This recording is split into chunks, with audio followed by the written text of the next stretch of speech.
Students, today we'll study third mode of hybridization, which is sp hybridization. sp hybridization की help से हम alkynes के structures को explain कर सकते हैं, यानी वो अनसैचुरेटेड हाइड्रोकार्बन्स जिनमें हमारे पास ट्रिपल बॉन्डिंग एग्जिस्ट करती है। अब इसको स्टडी करने के लिए हम एल्काइंस के फर्स्ट मेंबर को यहाँ स्टडी करेंगे, जिसमें हमारे पास आ जाता है इथाइन। और इथाइन के लिए हम सबसे पहले इसको स्टडी करने के लिए कार्बन की इलेक्ट्रॉनिक कन्फिग्रेशन देख लेते हैं, जैसे हमने अपने प्रीवियस लेक्चर में देखी थी।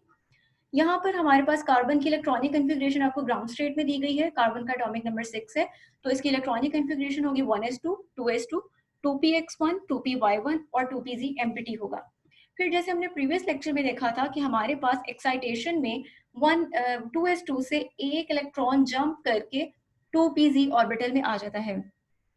अब हमारे पास आती है कि मोड ऑफ हाइब्रिडाइजेशन डिफर तब करता है डिपेंडिंग अपॉन द सिचुएशन कि हमारे पास कौन से ऑर्बिटल्स ओवरलैप करें, कितने ऑर्बिटल्स ओवरलैप कर रहे हैं। अगर आप sp हाइब्रिडाइजेशन की बात करो तो यहाँ पर हमारे पास दो ऑर्बिटल्स की हाइब्रिडाइजेशन होती है। एक हमारे पास आ जाता है 2s ऑर्बिटल और एक हमारे पास आ जाता है ये 2px ऑर्बिटल।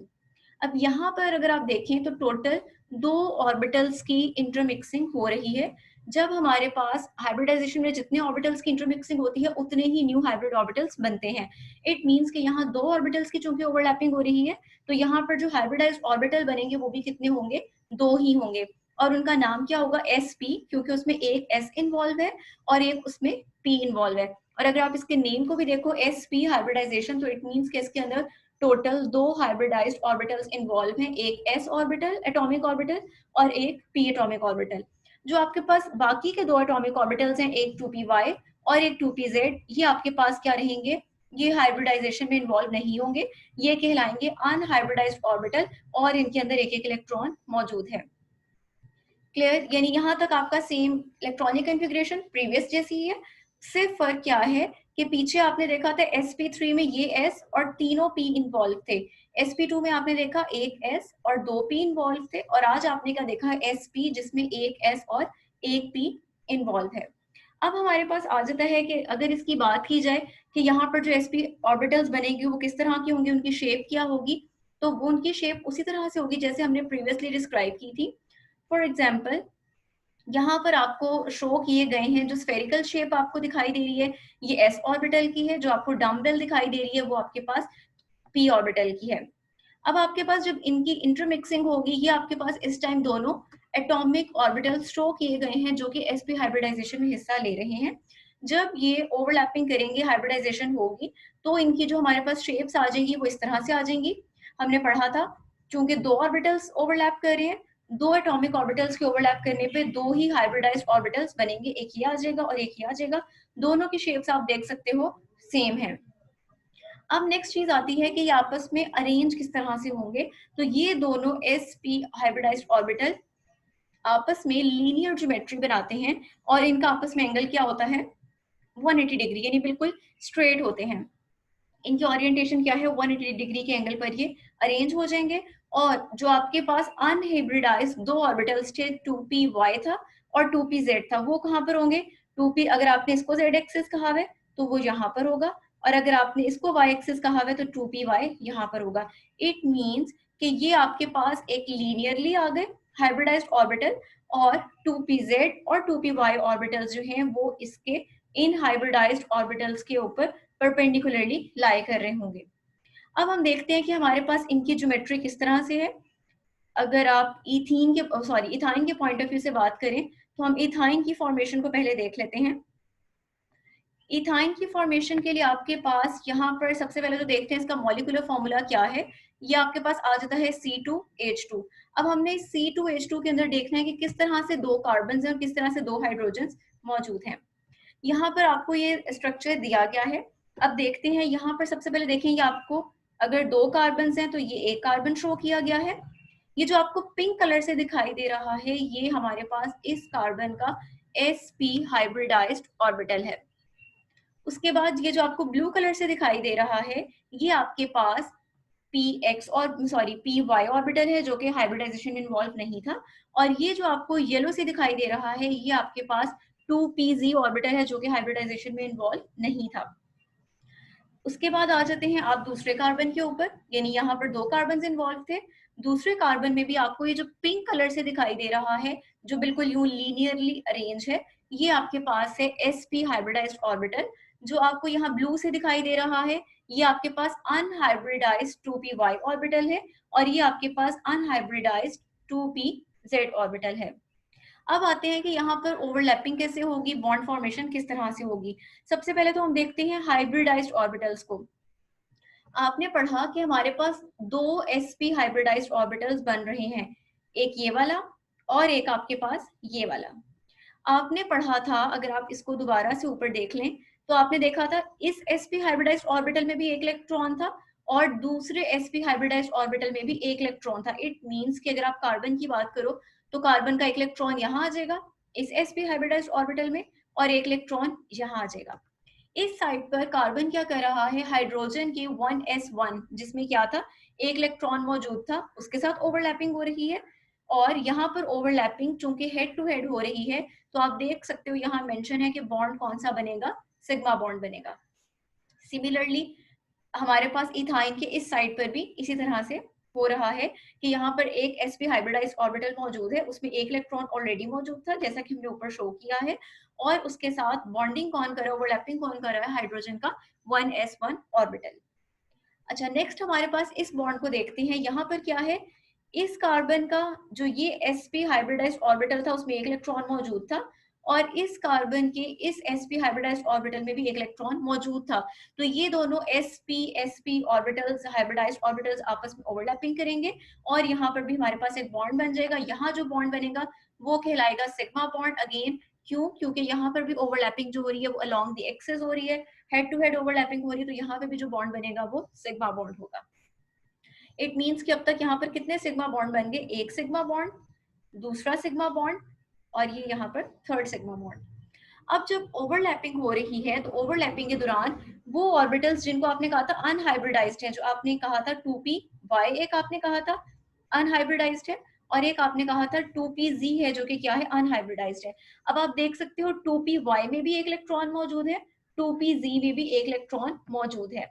इट मींस कि अगर आप पहले इस कार्बन को देखो, अगर ये इस कार्बन का 2py है तो इसके अंदर एक इलेक्ट्रॉन मौजूद होगा, और इस कार्बन के 2py में भी एक इलेक्ट्रॉन मौजूद होगा। तो ये दोनों हमारे पास 2py ऑर्बिटल्स क्या कर लेंगे, ओवरलैप कर लेंगे। इस तरह से ओवरलैप करेंगे कि यहाँ से ये वाला पार्ट इस पार्ट से कंबाइन होगा, और नीचे से ये जो ब्लू सा पार्ट है ये इस ब्लू पार्ट से कंबाइन होगा, और यहाँ पर हमारे पास इस तरह से इलेक्ट्रॉन्स की, और जब ये दोनों ओवरलैप होंगे तो इस तरह से इलेक्ट्रॉन्स की शेयरिंग हो रही है। अब आप देख सकते हो यहाँ जो बॉन्ड बनेगा उसको पाई बॉन्ड कहा गया है, क्योंकि आप देखो यहाँ पर जो ओवरलैपिंग हो रही है वो साइड टू साइड है। साइड टू साइड मीन्स कि आपके पास ये वाला एज और ये वाला एज ओवरलैप कर रहे हैं, दरमियान में आपके पास चार्ज डेंसिटी नहीं है, और यहाँ नीचे से ओवरलैपिंग हो रही है। दूसरा हमारे पास आता है जो रिमेनिंग बच गया था, दैट वाज 2pz ऑर्बिटल। उसमें भी क्या था, एक इलेक्ट्रॉन मौजूद था। तो हमारे पास इस कार्बन का एक 2pz और इस कार्बन का 2pz अनहाइब्रिडाइज्ड ऑर्बिटल आपस में ओवरलैपिंग करते हैं। इसके इलेक्ट्रॉन्स को यहाँ शो किया गया है, एक इलेक्ट्रॉन इस कार्बन का है और एक इलेक्ट्रॉन इस कार्बन का है। जब ये ओवरलैपिंग करेंगे तो यहाँ पर क्या होगा, पाई बॉन्ड की फॉर्मेशन होगी। अगेन क्यों पाई बॉन्ड कहा गया, क्योंकि यहाँ पर भी ओवरलैपिंग आप देखो साइड टू साइड है, यानी ये वाला पार्ट इस पार्ट से ओवरलैप कर रहा है, ये वाला पार्ट इस पार्ट से ओवरलैप कर रहा है। और जब ये ओवरलैपिंग होगी तो हमारे पास चूंकि ये head side to side overlap है, इसलिए हम इसको नाम देंगे यहाँ पर पाई बॉन्ड है। और यहाँ पर इलेक्ट्रॉन्स आपको शो करने के लिए शो किया गया है कि यहाँ पर ऐसा नहीं है कि यहाँ इलेक्ट्रॉन्स ऊपर हैं और यहाँ इलेक्ट्रॉन्स नीचे हैं, ऐसा नहीं है। चार्ज डेंसिटी इस जो आपका ये सेंट्रल पॉइंट है उससे ऊपर भी डिस्ट्रीब्यूट हुई हुई है और नीचे भी डिस्ट्रीब्यूट हुई हुई है। ये आपको सिर्फ शो करने के लिए बताया गया है। इट मीन्स कि अगर आप देखो तो यहाँ पर आपके पास टोटल 3 सिग्मा बॉन्ड्स हैं और 2 पाई बॉन्ड्स हैं। सिग्मा बॉन्ड्स किस वजह से हैं, कार्बन और कार्बन के हाइब्रिडाइज्ड sp ऑर्बिटल्स की ओवरलैपिंग की वजह से और हाइड्रोजन्स की वजह से। और पाई ऑर्बिटल्स किस वजह से, पाई बॉन्ड्स किस वजह से हैं, 2py ऑर्बिटल्स की ओवरलैपिंग की वजह से और 2pz ऑर्बिटल्स की ओवरलैपिंग की वजह से, और 2py और 2pz sp हाइब्रिडाइजेशन के अंदर हाइब्रिडाइजेशन में हिस्सा नहीं लेते ये दोनों ऑर्बिटल्स।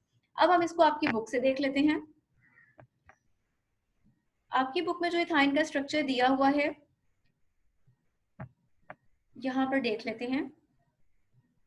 यहाँ पर देखिए आपके पास जो सेंट्रल पॉइंट है वो कार्बन को रिप्रेजेंट कर रहा है। उसके बाद आपके पास जो है ये वाला जो पॉइंट है जहां पर आपको हाइड्रोजन अटैच हुई दिखा रही है, यानी कि ये वाला पार्ट, ये आपको शो कर रहा है sp हाइब्रिडाइज्ड ऑर्बिटल, एक ये वाला और एक ये वाला। जो ये वाला है उसके साथ ओवरलैपिंग किसकी हो रही है, हाइड्रोजन के 1s1 की। और अगर आप इस कार्बन की बात करो तो इसका एक हाइब्रिडाइज्ड ऑर्बिटल ये था जो कि पहले वाले कार्बन के इस हाइब्रिडाइज्ड ऑर्बिटल के साथ ओवरलैपिंग कर रहा है। और यहाँ पर आप देखो तो ये आपके पास क्या है कि यहाँ पर ये वाला जो sp हाइब्रिडाइज्ड ऑर्बिटल है वो किससे ओवरलैपिंग कर रहा है, हाइड्रोजन के साथ। ठीक है, वहां जो हमने इमेज देखा था वो ज्यादा क्लियर था क्योंकि उसमें आपको डिफरेंट कलर से शो किया गया था। यहाँ सेम कलर से शो किया गया है, बट आपके पास जो बेसिक कॉन्सेप्ट है वो वही है। उसके बाद देखिए ये आपका 2py है, ये इसका 2py है, ये दोनों अनहाइब्रिडाइज्ड है, ये दोनों आपस में ओवरलैपिंग करेंगे और कौन सा बॉन्ड बना देंगे, पाई बॉन्ड बना देंगे। ये आपके पास 2pz ऑर्बिटल है और ये आपके पास 2pz ऑर्बिटल है जो कि अनहाइब्रिडाइज्ड है, ये आपस में ओवरलैपिंग करेंगे। ऊपर वाली साइड से भी ओवरलैपिंग होगी और यहाँ नीचे वाली साइड से भी होगी, और जो बॉन्ड आपके पास फॉर्मेशन होगी वो पाई बॉन्ड होगी। इट मीन्स कि आप यहाँ एक्सप्लेन कर सकते हो कि आपके पास अगर आप बात करें इथाइन के स्ट्रक्चर की तो इसमें sp हाइब्रिडाइजेशन एग्जिस्ट करती है और यहाँ पर हमारे पास टोटल 2 पाई बॉन्ड्स हैं, यानी जो आप एक सिंगल बॉन्ड बनाते हो कार्बन और कार्बन के दरमियान वो आपके पास सिग्मा बॉन्ड है, और उसके अलावा जो आपको मजीद 2 बॉन्ड्स दिखाई दे रहे होते हैं वो आपके पास क्या हैं, पाई बॉन्ड्स हैं। और टोटल यहाँ सिग्मा बॉन्ड्स कितने हैं, 3। ठीक है, 2 पाई बॉन्ड्स जो हैं कार्बन टू कार्बन के दरमियान, सिग्मा बॉन्ड एक कार्बन टू कार्बन, और 2 सिग्मा बॉन्ड्स कौन से हैं, कार्बन और हाइड्रोजन के दरमियान है। अब हमारे पास नेक्स्ट आता है टॉपिक दैट इज आइसोमेरिज्म।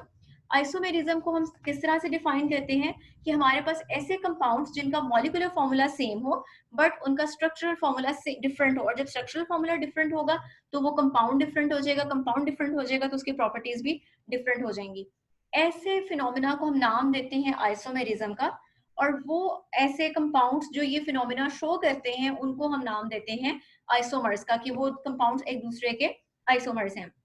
अब यहाँ मॉलिक्यूलर फॉर्मूला सेम होने से मुराद क्या थी, आपने किसी कंपाउंड का मॉलिक्यूलर फॉर्मूला लिखा है, उसमें कार्बन की तादाद हाइड्रोजन की तादाद आपको दोनों कंपाउंड्स में मॉलिक्यूलर फॉर्मूला से सेम लग रही है, लेकिन जब आपने उसके स्ट्रक्चर को ड्रॉ किया, आपने उसका स्ट्रक्चर ओपन करके लिखा तो आपको पता लगा कि उसके अंदर या तो फंक्शनल ग्रुप कोई और था, या उसके अंदर कुछ एटम्स की पोजीशन डिफरेंट थी, या और भी कुछ हो सकता है, मींस उसका स्ट्रक्चर डिफरेंट था।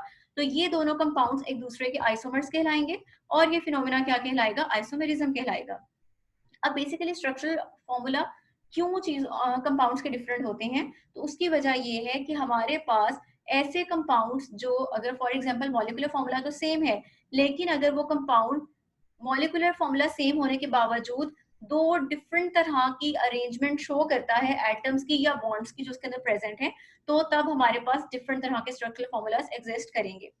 अब अगर आप हाइड्रोकार्बन्स की बात करें तो हाइड्रोकार्बन्स, अगर हम एल्केन्स की बात करें तो हमारे पास मीथेन, इथेन, प्रोपेन, यही हमारे फर्स्ट मेंबर है ना, मीथेन, इथेन, प्रोपेन।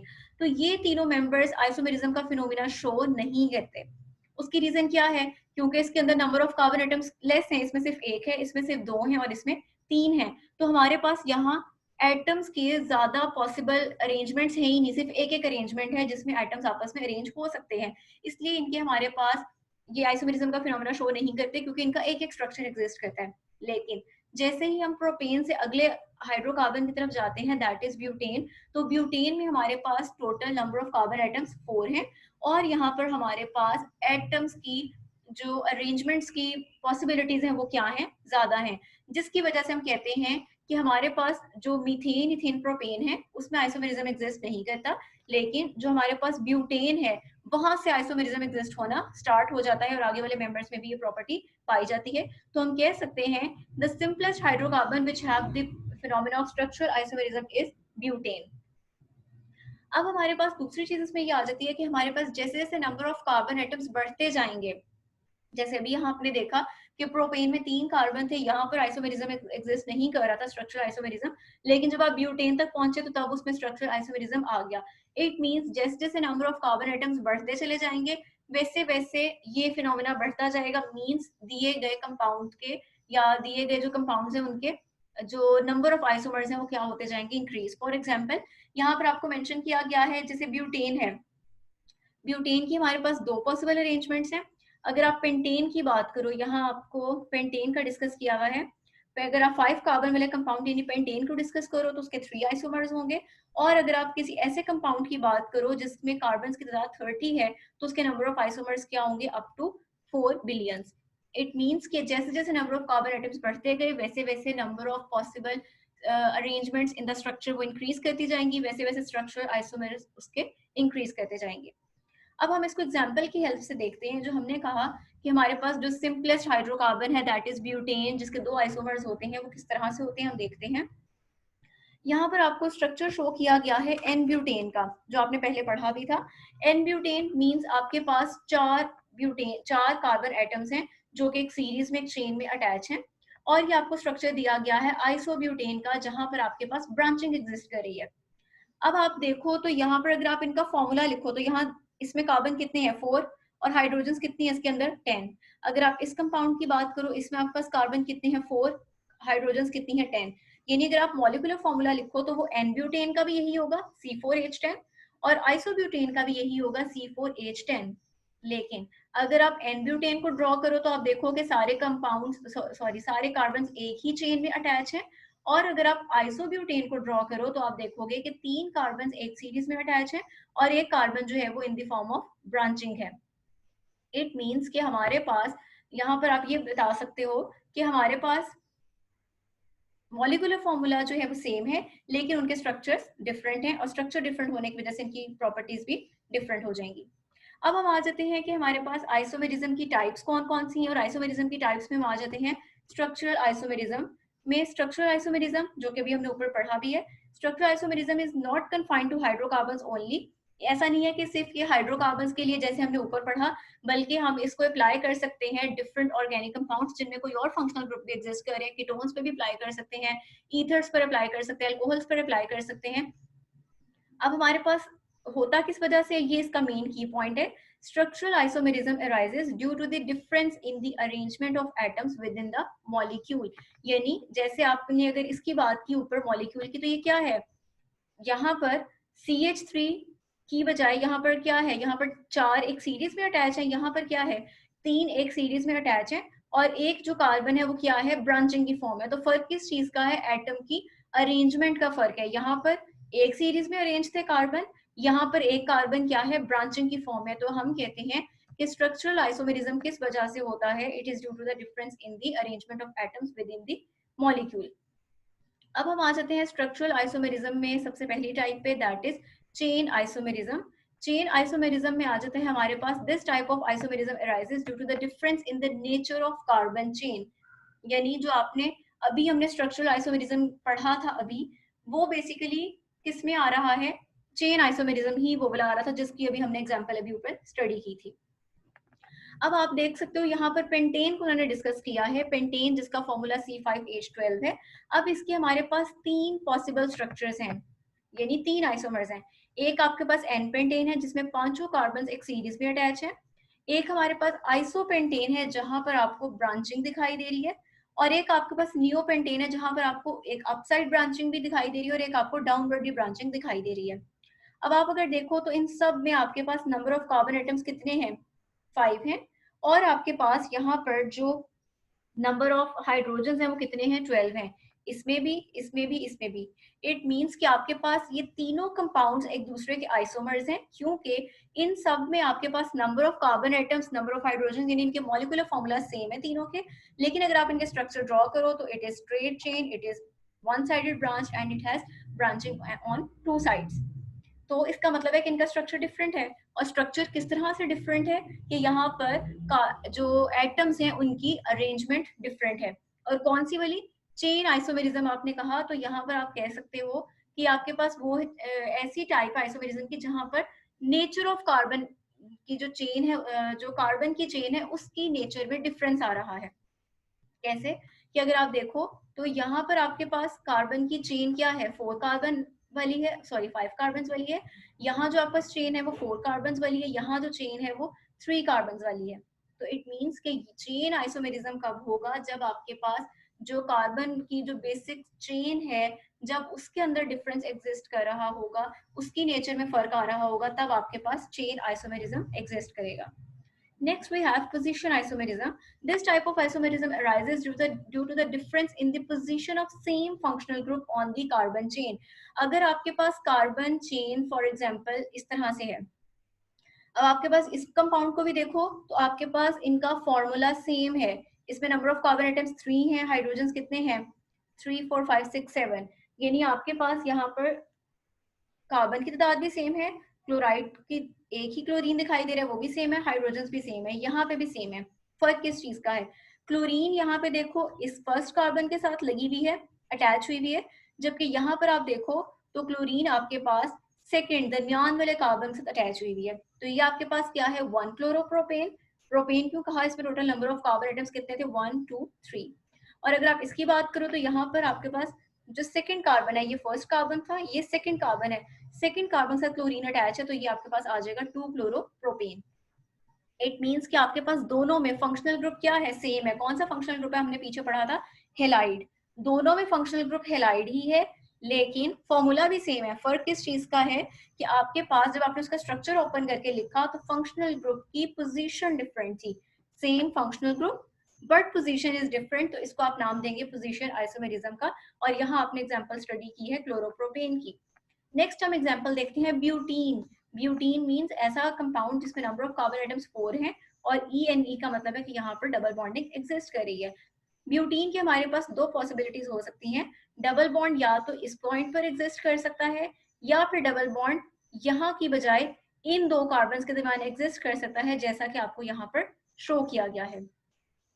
अब अगर आप इस स्ट्रक्चर को देखो तो यहाँ पर भी आपके पास मॉलिक्यूलर फॉर्मूला देखो तो दोनों का मॉलिक्यूलर फॉर्मूला सेम है, नंबर ऑफ कार्बन और नंबर ऑफ हाइड्रोजन जितनी इसमें है उतनी ही इसमें भी है। बट डिफरेंस किस चीज का यहाँ पर है, पोजीशन ऑफ डबल बॉन्ड। ठीक है, यानी आपके पास फंक्शनल ग्रुप दोनों में सेम है, डबल बॉन्डिंग ही है। फर्क किस बात का है, यहाँ पर आपके पास 1 कार्बन के साथ है और यहाँ पर आपके पास किसके साथ है 2 कार्बन के साथ है। तो इस तरह के आइसोमेरिज्म को हम नाम देते हैं फंक्शनल ग्रुप आइसोमेरिज्म का। यहाँ आपने ये मेन पॉइंट याद रखना है कि फंक्शनल ग्रुप पोजीशन आइसोमेरिज्म में आपके पास जो फंक्शनल ग्रुप होता है वो सेम होता है, फर्क उसकी पोजीशन का होता है। नेक्स्ट हमारे पास आ जाता है functional group isomerism. Functional group isomerism में आपके पास क्या होगा, मॉलिक्यूलर फॉर्मूला सेम होगा लेकिन डिफरेंट फंक्शनल ग्रुप्स अटैच हुए हुए होंगे। फॉर एग्जांपल आपको दो कंपाउंड है, दोनों का फॉर्मूला दिया गया है C2H6O। अब मॉलिक्यूलर फॉर्मूला तो दोनों का सेम है, लेकिन जब आप इनको ड्रॉ करते हो, इनका स्ट्रक्चर बनाते हो, स्ट्रक्चर फॉर्मूला लिखते हो, तो आपके पास कुछ इस तरह से है। दरमियान में आपके पास ऑक्सीजन है, इधर CH3 इधर CH3। अब आप इसको देखो, इसमें कार्बन कितने हैं 2, हाइड्रोजन कितनी है 3 + 3 6 और ऑक्सीजन दी गई है।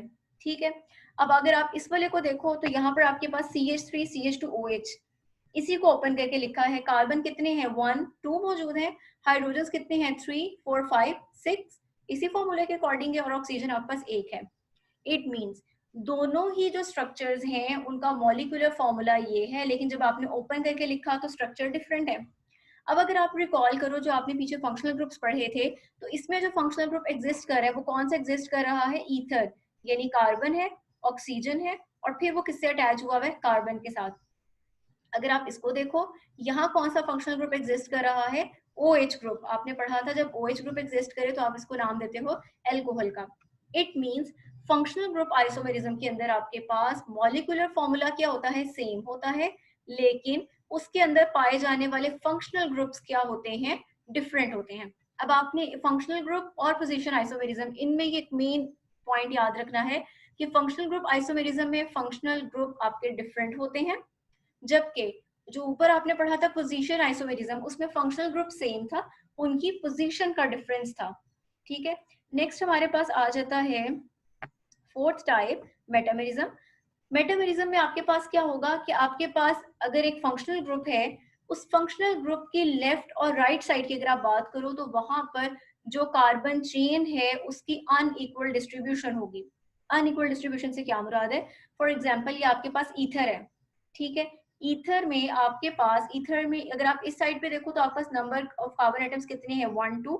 यहाँ पर देखो नंबर ऑफ कार्बन एटम्स कितने हैं, 1 2। ठीक है, इसका मतलब है कि अगर आपका ये सेंट्रल पॉइंट है तो इसके इस साइड पे जो चेन है, जितने नंबर ऑफ कार्बन एटम्स हैं उतने ही इस साइड पर भी हैं। ठीक है, एक आपके पास ये स्ट्रक्चर हो गया। लेकिन अगर इसी स्ट्रक्चर में हम मॉडिफिकेशन इस तरह कर दें कि आपके पास मॉलिक्यूलर फॉर्मूला सेम है, नंबर ऑफ कार्बन्स भी उतने ही हैं, हाइड्रोजन भी उतने ही हैं, सिर्फ फर्क इस बात का है कि स्ट्रक्चर में फर्क क्या है कि आपके पास इधर 2 कार्बन इस साइड पे थे, अब क्या हो गया है, टोटल 3 कार्बन इस साइड पर आ गए हैं और 1 कार्बन लेफ्ट साइड पर आ गया है। अब इसका मतलब क्या है कि अगर आप इसको देखो तो ये आपका अगर फंक्शनल ग्रुप है तो आपके पास इक्वल डिस्ट्रीब्यूशन अब नहीं रही, यहाँ पर अब टोटल 3 आ गए हैं और यहाँ पर 1 कार्बन मौजूद है। इस तरह के आइसोमेरिज्म को हम नाम देते हैं मेटामेरिज्म का। This type of isomerism arises due to the unequal distribution of carbon atoms on either side of the functional group. अब इसको डाईथाइल ईथर क्यों कहा गया है, ये ईथर आपके पास क्योंकि इसमें फंक्शनल ग्रुप मौजूद है, और डाईथाइल क्योंकि आपके पास ये पूरा ग्रुप इथाइल है और ये पूरा ग्रुप भी आपके पास इथाइल है। चूंकि 2 इथाइल ग्रुप्स है तो it would B diethyl ether. यहाँ पर आप बात करें तो इसको नेम दिया गया है मिथाइल एन प्रोपाइल ईथर।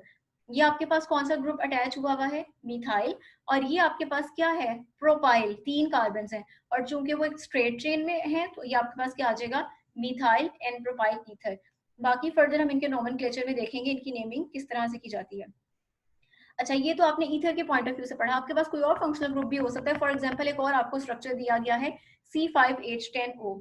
अगर आप इसके ये मॉलिक्यूलर फॉर्मूला दिया गया है, अगर आप इसके स्ट्रक्चर को देखो तो आपके पास कुछ इस तरह से स्ट्रक्चर आ जाता है कि यहाँ पर आपके पास कार्बन के दरमियान ऊपर डबल बॉन्ड दिया गया है, यहाँ पर आपको CH2CH3 यानी इथाइल ग्रुप, यहाँ पे भी देखो CH2CH3 इथाइल ग्रुप दिया गया है।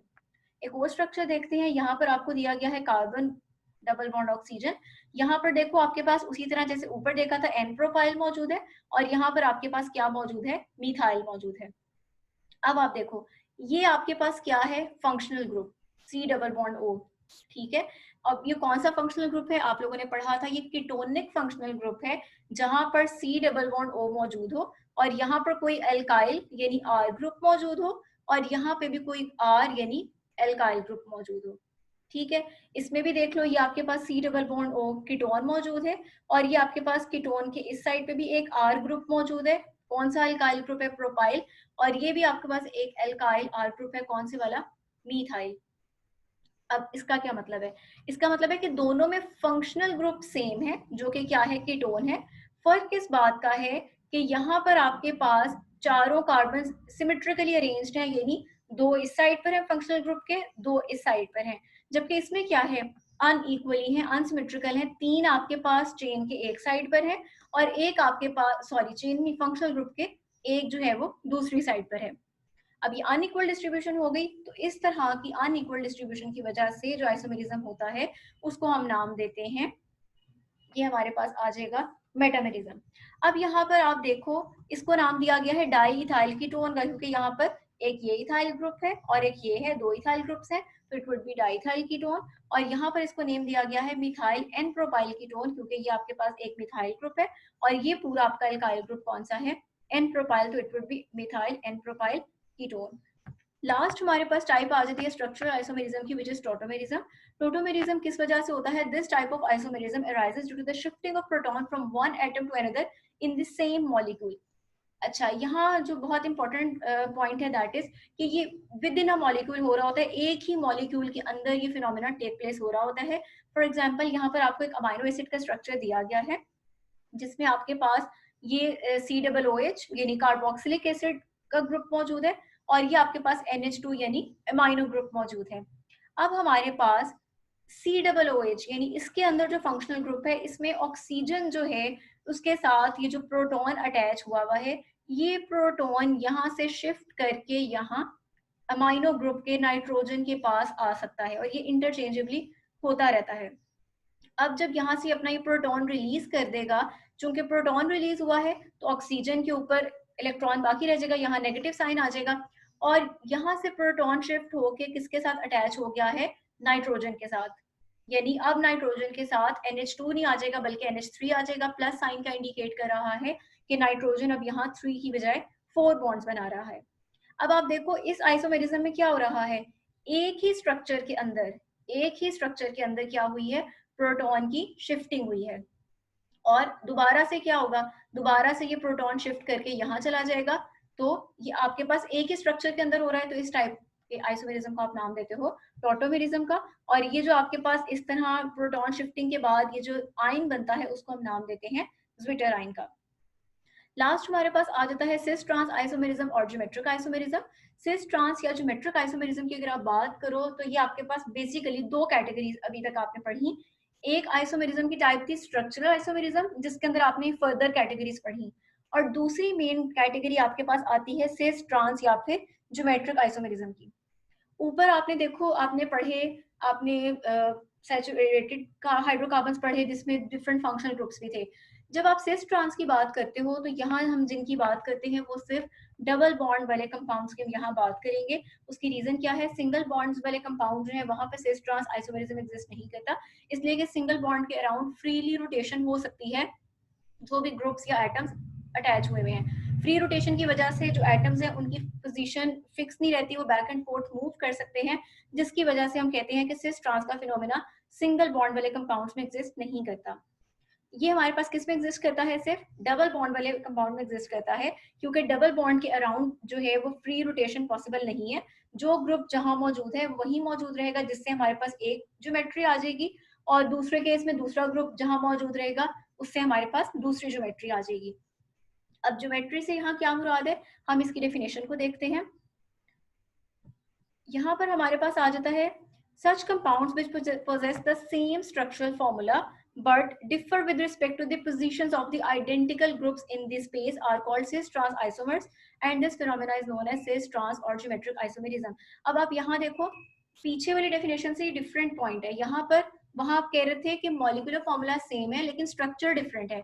यहाँ पर आप क्या कह रहे हो कि ऐसे कंपाउंड जिनका स्ट्रक्चरल फॉर्मूला सेम है, स्ट्रक्चरल फॉर्मूला क्या है, सेम है, लेकिन उस स्ट्रक्चर के अंदर जो ग्रुप्स अटैच हुए हुए हैं उनकी पोजीशंस क्या हो सकती हैं, ज्योमेट्री जब उनकी अरेंज हुई है तो ज्योमेट्रिकली उनकी पोजीशन स्पेस में क्या है, डिफरेंट है।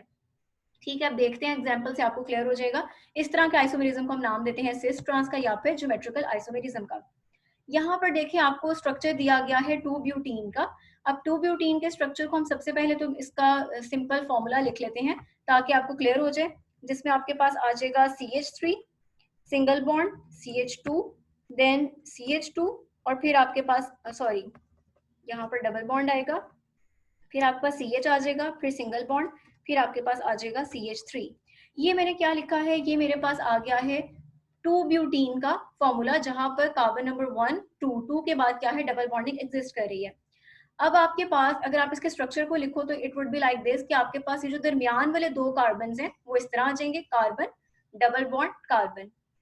और अब आप देखो इस कार्बन के साथ हम इन दोनों कार्बन की बात करें, इस कार्बन की और इस कार्बन की, इस कार्बन के साथ एक तो हाइड्रोजन अटैच है वो हमने यहाँ प्लेस कर दी, और इस कार्बन के साथ देखो ये हाइड्रोजन अटैच है वो यहाँ आ गई।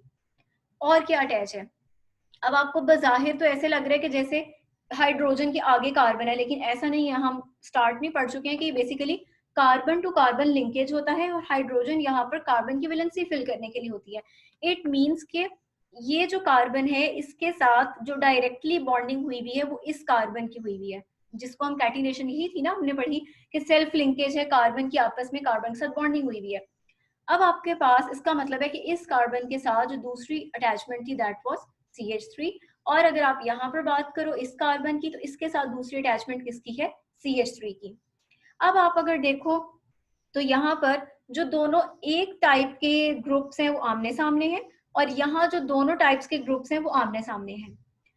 अच्छा, एक और पॉसिबिलिटी क्या हो सकती है, एक और पॉसिबिलिटी ये हो सकती है, अब आप देखो स्ट्रक्चर दोनों का सेम है लेकिन उसमें उनकी जो ज्योमेट्री है वो डिफरेंट है, उनकी स्पेस में जो पोजीशन है ग्रुप्स की वो डिफरेंट है। दूसरी पॉसिबिलिटी क्या हो सकती है कि ये जो मिथाइल ग्रुप्स आपको दिखाई दे रहे हैं ये दोनों एक दूसरे के आमने सामने ना हो बल्कि ऑपोजिट हो। यानी अब आप देखो CH3 के सामने हाइड्रोजन आ गई और यहाँ CH3 के सामने हाइड्रोजन आ गई। इस तरह के स्ट्रक्चर को जहां दोनों एक जैसे ग्रुप आमने सामने एग्जिस्ट करें उनको हम नाम देते हैं सिस आइसोमर्स का, और जहां पर ऑपोजिट ग्रुप आमने सामने एग्जिस्ट करें उनको हम नाम देते हैं ट्रांस का, या आप इसको कह सकते हो कि ग्रुप जो है उसकी पोजीशन क्या है, ऑपोजिट है, आमने सामने नहीं है, वो आपके पास क्या आ जाएगा, ट्रांस आइसोमर आ जाएगा। ठीक है, और इस तरह के फिनोमेना को आप क्या नाम देंगे, सिस ट्रांस आइसोमेरिज्म का। अच्छा, दूसरी इंपॉर्टेंट चीज आ जाती है जो कि हमें क्लियर होगी 2-पेंटीन का। अगर हम देखें जो हमें अगला दिया गया है, अगला हमें दिया गया है 2-पेंटीन। इसके स्ट्रक्चर को भी देख लेते हैं। सबसे पहले हम इसका स्ट्रक्चर ड्रॉ कर लेते हैं ताकि ये आपको क्लियर हो जाए। इसके स्ट्रक्चर के लिए ये हमारे पास इसका स्ट्रक्चर आ गया। ये स्ट्रक्चर है आपके पास 2-पेंटीन का। अच्छा, अगर आप इस स्ट्रक्चर को देखो, यहाँ पर आपके पास जो इन बॉन्ड्स की बात हो रही है, सी डबल बॉन्ड सी, यानी ये बॉन्ड्स ड्रॉ किए गए हैं, उनके साथ देखो एक हाइड्रोजन, दूसरी हाइड्रोजन वो आपने यहाँ पर अटैच कर दी। ये CH3 क्या है आपके पास, इस कार्बन के साथ ये जो मिथाइल ग्रुप अटैच हुआ है वो आपके पास ये CH3 आ गया, और इस कार्बन के साथ देखो क्या अटैच है, CH3 CH2, ये पूरा ग्रुप हमने एक कंसीडर कर लिया, वो आपके पास यहाँ पर पूरा आ गया, यानी इथाइल आ गया। ठीक है, अब आपके पास जो इंपॉर्टेंट पॉइंट है, आप अगर डेफिनेशन देखो तो डेफिनेशन में उन्होंने कहा हुआ था, यहाँ पर अगर आप देखो तो डेफिनेशन में कहा हुआ था आइडेंटिकल ग्रुप्स की बात की थी। ठीक है, आइडेंटिकल का मतलब क्या है, एक तरह के, ये नहीं हमने कहा कि ग्रुप्स बिल्कुल ही एक जैसे होना जरूरी है। ठीक है, अब आप देखो ये तो मिथाइल है और ये इथाइल है। ठीक है, ग्रुप्स एक तो नहीं है, सेम ग्रुप तो नहीं है, लेकिन क्या है, दोनों एक ही फैमिली से ताल्लुक रख रहे हैं। ठीक है, एक ही होमोलोगस सीरीज का पार्ट है। तो आप कहते हो कि जब आइडेंटिकल ग्रुप्स आमने सामने आ जाए तो it would be cis isomer, और जब आइडेंटिकल ग्रुप्स ऑपोजिट आ जाए, यानी ये था और ये वाला, ये देखो ऑपोजिट आ गए, तो ऐसा आइसोमर आपके पास क्या कहलाएगा, ट्रांस आइसोमर कहलाएगा। और ये फिनोमिना क्या कहलाएगा, सिस ट्रांस आइसोमेरिज्म। एक और एग्जांपल देखो, यहाँ पर आपको दिया गया है 1 ब्रोमो 2 क्लोरोप्रोपीन। 1 ब्रोमो 2 क्लोरोप्रोपीन का मतलब क्या है कि total number of carbon atoms कितने हैं, 3, सी डबल बॉन्ड सी, उसके अगर इसका स्ट्रेट चेन अगर आप बनाओ तो क्या होगा, इस कार्बन के साथ ब्रोमीन अटैच है, हाइड्रोजन अटैच है, फिर डबल बॉन्ड है, फिर इस कार्बन के साथ क्लोरीन अटैच है और CH3 अटैच है। अब आप यहाँ देखो सिस आइसोमर क्या है, ब्रोमो और क्लोरो आमने सामने आ रहे हैं। अब आप इसमें भी आप देख लो कि दोनों एटम सेम तो नहीं है, डिफरेंट है, लेकिन हमने क्या कहा है, आइडेंटिकल, यानी अभी दोनों किससे बिलोंग कर रहे हैं, हेलोजेंस की फैमिली से बिलोंग कर रहे हैं। तो कहने का मकसद ये है कि एक तरह के ग्रुप, आइडेंटिकल ग्रुप्स, हम सेम का वर्ड यूज नहीं कर रहे, आइडेंटिकल का वर्ड यूज कर रहे हैं कि अगर एक नौयत के ग्रुप आमने सामने आ जाए तो it would be cis isomer, और अगर वो ऑपोजिट आ जाए तो it would be trans isomer. और इस फिनोमेना को हम क्या नाम देंगे, सिस ट्रांस आइसोमेरिज्म का।